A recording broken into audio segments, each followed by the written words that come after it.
You know, one of my favorite tools of all time, and I use on almost every car I detail, is this little guy right here.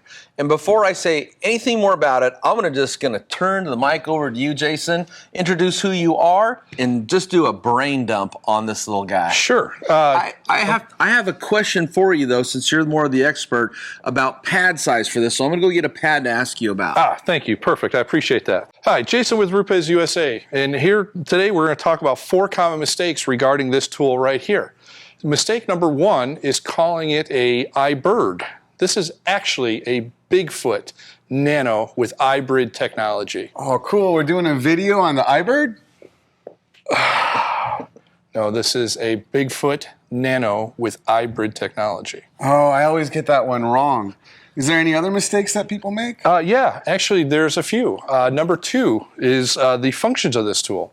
We have rotary and 2 DA functions here, but we commonly have a mistake of using the small orbit for polishing rather than sanding.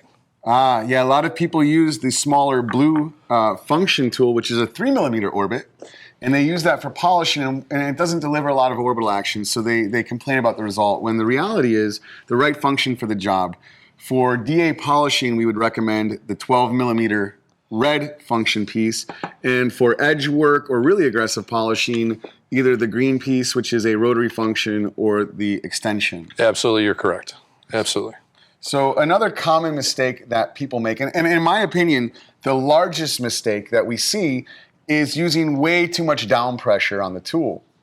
There's a mathematical equation, and I won't bore you with it, but it's a lot of x's and variables and y's divided by pi's. But when we do it, what we find is that the surface area of a 7-inch pad is approximately 38.5 inches squared. The surface area of our small pad, which is the 1.2-inch diameter face, is 1.13 inches squared.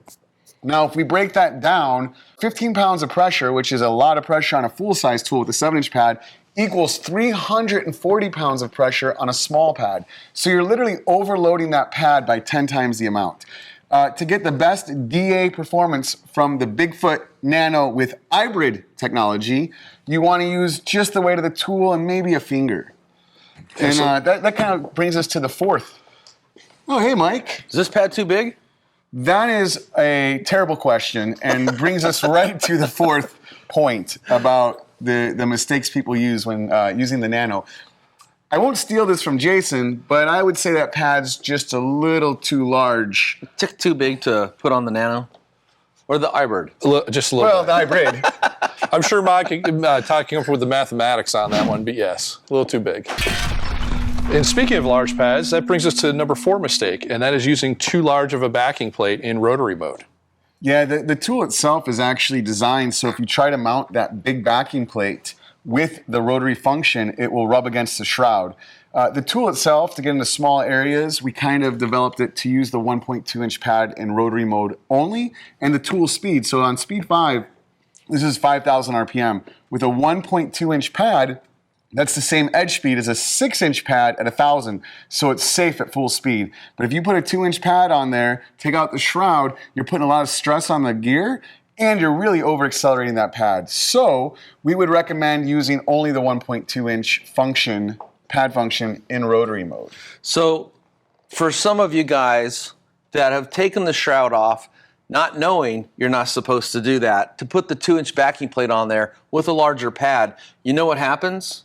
What happens, Mike? You burn through the paint. Don't ask me how I know. Anyway, guys, thanks for coming in and sharing everything about the RUPES Nano, not the IBird, not the IBrid. It's called the Nano. You can get it in long neck, you can get it short neck, you can get it in everything that goes with it on Autogeek.com. For more videos like these and how-to, subscribe to our YouTube channel. Yeah, and one of those things, you know, guys just grab this tool and they push so hard, and when we teach the class, we just lift up on it, and all of a sudden, it starts to work, and the scratches start to come out. You know, for edge work, nothing beats this tool.